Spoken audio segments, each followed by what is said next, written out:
Hello guys and welcome back to the channel. So this is a very exciting video where we're going to talk about if Chat GPT is going to disrupt Google and Palantir.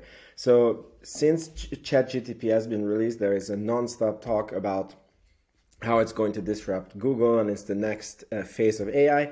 And Palantir is also an AI company, and I just spent my day researching Chat GPT and what it can do.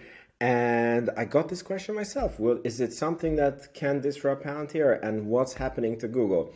And I have a very contrary opinion. I think that Chat GPT is overhyped and it's not as good as people think. And this needs a lot of clarification, so I will get right to it. But as always, if you like this content, please make sure you hit the subscribe button so you don't miss any of the future videos. So Chat GPT, I can't say this word. So Chat GPT has taken the world by storm. By the way, it's so funny. I spoke to someone today who's a programmer and he never heard of Chat GPT. I don't understand how that is even possible, but it's true. It happened. And in this video, what's going to be very interesting is I was trying to verify each data that is here with Google and with Chat GPT. I really can't say this. Anyways, you know what I meant, and we can see which search engine gave the better answer and what is their respective use cases and how good they are. So it's going to be very interesting. So since Chat GPT became available, it's been the fastest product to reach 1 billion subscribers ever. Google has declared a state of emergency and rushed the AI demo day that they completely botched, and the stock fell by more than $100 billion. Microsoft since then has bought 50% of Open Ais for $10 billion, and Microsoft is integrating Chat GPT into their Edge browser and into other products, and plans to come after Google when it comes to search. So the question is, can Chat GPT disrupt Google and Palantir? So here is the first test. So I just asked ChatGPT, when was ChatGPT released to the public? And you can say it gave me a wrong answer, and it was a very verbose, lots of words to read. You can see that it told me that the GPT was first available in June 20, and then it gives me a lot of blah blah. When I went to Google, I just typed in when was ChatGPT, and it already recommended me this word released. I just clicked enter and it gave me the answer right away, which is so funny because this is exactly what people are saying ChatGPT should be able to do and what Google is not good at. So here, definitely Google gave the better answer. Then I tried to verify if it's true that ChatGPT was bought by Google, Microsoft for $10 billion. And again, the answer that came is a lot of words. And it told me that per its knowledge, it didn't happen, but the training data is cut off in 2021. So now I asked the same question by Google, and Google gave me a better answer because it sort of said that it didn't happen, but it gave me a very trusted newspaper article that I could, quickly check myself to, find the data about what I was looking for. And this is also some trouble with ChatGPT is it's very confidently saying things, and sometimes the answers are just wrong. And on Google, you have references and links, and then you can decide yourself if you think that New York Times is a credible source for you, and you can read more of the article, right? So here, again, point goes to Google. So that's two for two for Google. Now, there is one problem. I was watching the All In podcast where they talked about ChatGPT, and according to their data, it costs 30 cents per answer that the Chat GPT generates, while for Google to generate an answer, because Google does it in a different way, it costs 3 cents per answer. Now, I tried to verify this, again, both in Chat GPT and both in Google, and I could not verify this. And this is where I think that Chat GPT is overrated. Not from an invention point of view, because as an invention, it's mind-boggling, it's really, really amazing, but from a financial viewpoint, because as you will see, Google has very specific use cases where it's better than Chat GPT. These use cases are: find a restaurant near me. By the way, I asked ChatGPT, where can I take my wife to Malmö in a restaurant that is romantic and, you know, some criteria, and it gave me 5 restaurants, and I told my wife I like number 3, and I sent the screenshot of the answer to her, and she tried to find the restaurant and it didn't exist. So this was the case of ChatGPT very comfortably giving me a BS answer.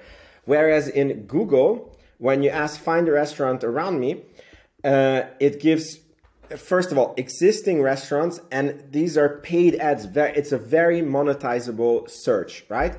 Or if I want to see, compare prices of AirPods, right? If I write, give me the prices of AirPods, ChatGPT will give me a long answer without links, and Google will give me, you know, these tile icons with the different stores that are selling iPods, where I can easily find the price. And again, this is the most monetizable use case, right? Then if I want to find the best lawyer in town, I don't need ChatGPT to give me an essay about how I find the best lawyer. I want, you know, lawyer names and numbers that I can call. And again, how much would you pay as a lawyer for this, right? Okay, this is very interesting. I don't know what is happening. But the point is here, I asked ChatGPT to tell me how much it cost for them to generate an answer. And it basically gave me the wrong answer. I tried to reload. I cut out the seconds that I was trying to make this work, so you guys don't have to watch it. But the point was that ChatGPT again gave me a wrong answer, and it told me that I need to contact customer support to find out their pricing and how much I can buy their services for. And Google, on this non-working slide, basically gave me articles, again, where I could find sort of how much it costs for ChatGPT. It wasn't a direct answer to my question, but I still kind of found what I was looking for. And again, Google was better in this case. So now, what are the use cases of ChatGPT? And to figure this out, I asked ChatGPT. So number 1, customer service. ChatGPT can be used to handle simple customer service inquiries. Number 2, virtual assistant. Number 3, e-commerce. ChatGPT can be used in e-commerce applications to help customers find products, provide recommendations, and answer product-related questions. Education and entertainment. So again, I want to point out that besides the e-commerce, not the answering questions regarding a product, but the search, that is the only thing that is really, really monetizable. The customer service is not very monetizable. That would probably have to be a subscription service.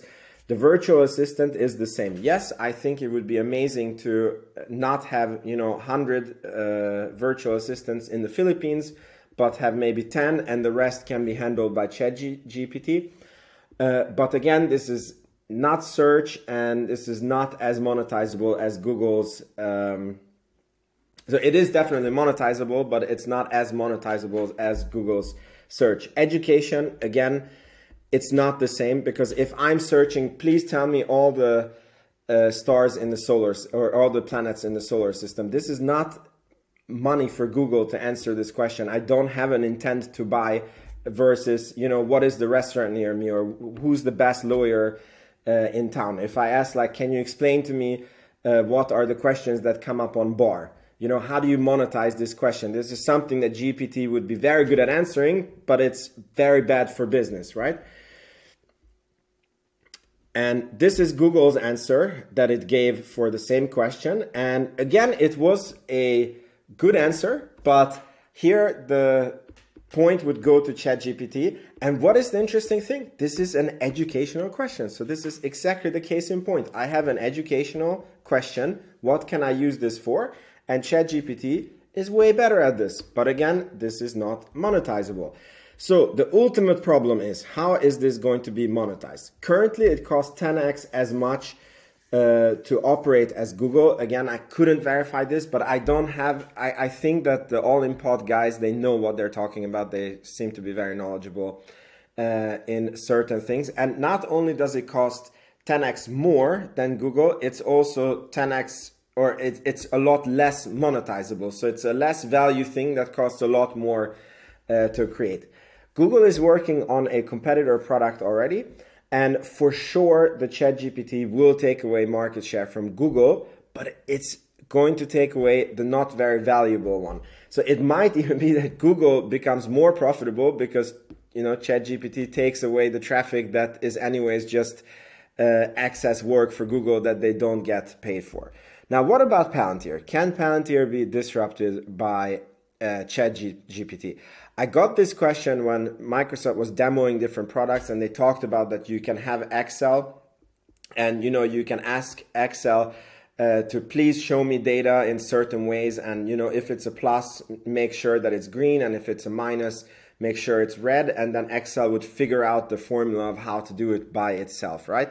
And I was thinking, can this disrupt Palantir's business intelligence, right? The short answer is no, because Palantir uses company data stored in different places that are called data lakes, and you know, different type of data storages, and is an expert at bringing this data together in a way that privacy is kept. So you could see that in the question where I asked, did Microsoft buy Open Ais?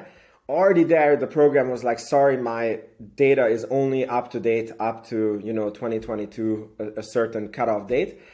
And basically, a lot of these companies, the data that you put together in Palantir is anyways not available on the open net, and it's basically not even available to the company. That's why Palantir has to come in to, you know, find where the data is and, you know, make it communicate to each other.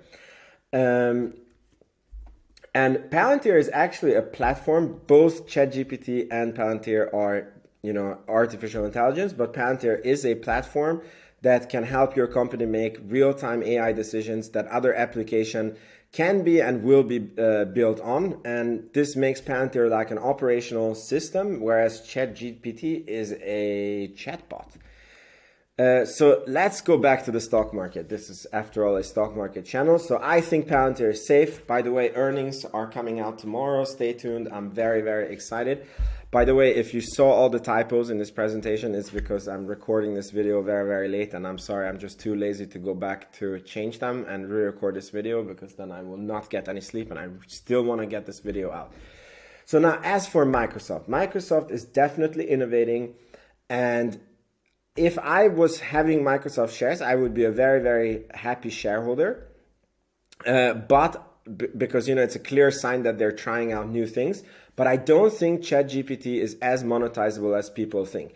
And even if it's super monetizable, Microsoft will not 10x in, you know, the next 10, 20 years. And when I invest into a stock, I want something that I can have for the next 10, 20, 30 years, and they will, you know, grow multiple times over, and I can sleep well and just know that the stock is doing very, very good.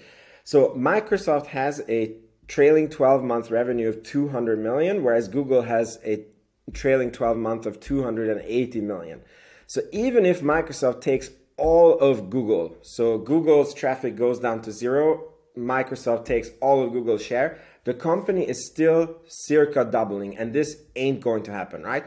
And we are already discussing that, or we already discussed in this video that ChatGPT is not very monetizable yet. I'm sure there will be subscription ways and other ways that it can be monetized, but not as a direct search competitor. And Google might get some hits, but I think it's safe overall, because there is a very clear use case that ChatGPT cannot do for its search. However, Google is also not a stock for my strategy, because I think that it's a big, mature company, and I don't see it, you know, 10xing in the next 10, 20, 30 years. So that makes me not interested. So the end of this, I will stay with Palantir. I will soon look at the earnings and, of course, make a video about it for you guys. And this was very interesting to see that Google actually got more answers correct than ChatGPT, but I could see that there is a definite use case also for ChatGPT. This is very interesting. We are living in exciting times, and hope for the best on the Palantir earnings. Thank you so much for watching. If you want to support the channel, check out the Patreon link in the description box below, and I will see you in the next video. Ciao, ciao.